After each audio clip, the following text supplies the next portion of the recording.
કેન્દ્રીય મંત્રી અશ્વિની વૈષ્ણવે કિમમાં બુલેટ ટ્રેન પ્રોજેક્ટ માટે સ્લેબ રેક સિસ્ટમનું નિરીક્ષણ કર્યું હતું. રેલવે મંત્રી અશ્વિની વૈષ્ણવે જણાવ્યું હતું કે સ્લેબ બુલેટ ટ્રેન પ્રોજેક્ટનો સૌથી મહત્વપૂર્ણ ભાગ છે. જાપાનીઝ ટેકનોલોજી આધારિત વિશ્વની સૌથી મોટી સ્લેબ ઉત્પાદન સુવિધા સુરતના કિમ ગામમાં આવેલી છે. અહીં આ સુવિધા પર ઉચ્ચ ચોકસાઈ અને અત્યંત કાર્યક્ષમ કાર્ય કરવામાં આવી રહ્યું છે. પરીક્ષણ અને ગુણવત્તાની ચકાસણી પણ ખૂબ જ ઉચ્ચ ધોરણોની છે. પહેલા આપણે જાપાનથી ઇક્વિપમેન્ટ લાવતા હતા અને પરંતુ હવે ભારતમાં મેન્યુફેક્ચરિંગ શરૂ થઈ ગયું છે. અશ્વિની વૈષ્ણવના જણાવ્યા મુજબ આ સુવિધા ભવિષ્યના બાંધકામ પ્રોજેક્ટમાં પણ મદદ કરશે.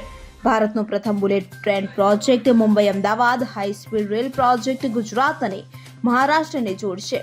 મહત્વનું છે કે મુંબઈ અમદાવાદ વચ્ચે દોડનારી દેશની પ્રથમ બુલેટ ટ્રેનની દરેક લોકો આતુરતાથી રાહ જોઈ રહ્યા છે. મુંબઈ અમદાવાદ રૂટ સિવાય દેશમાં જ્યાં પણ બુલેટ ટ્રેન દોડશે તે તમામ સ્વદેશી હશે. એટલે કે આ બુલેટ ટ્રેનને મેક ઇન ઇન્ડિયા હેઠળ સ્વદેશી ટેકનોલોજીથી તૈયાર કરવામાં આવશે.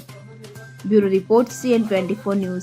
હવે જુઓ દેશ દુનિયાની તમામ ખબરો તમારી આંગળીના ટેરવે.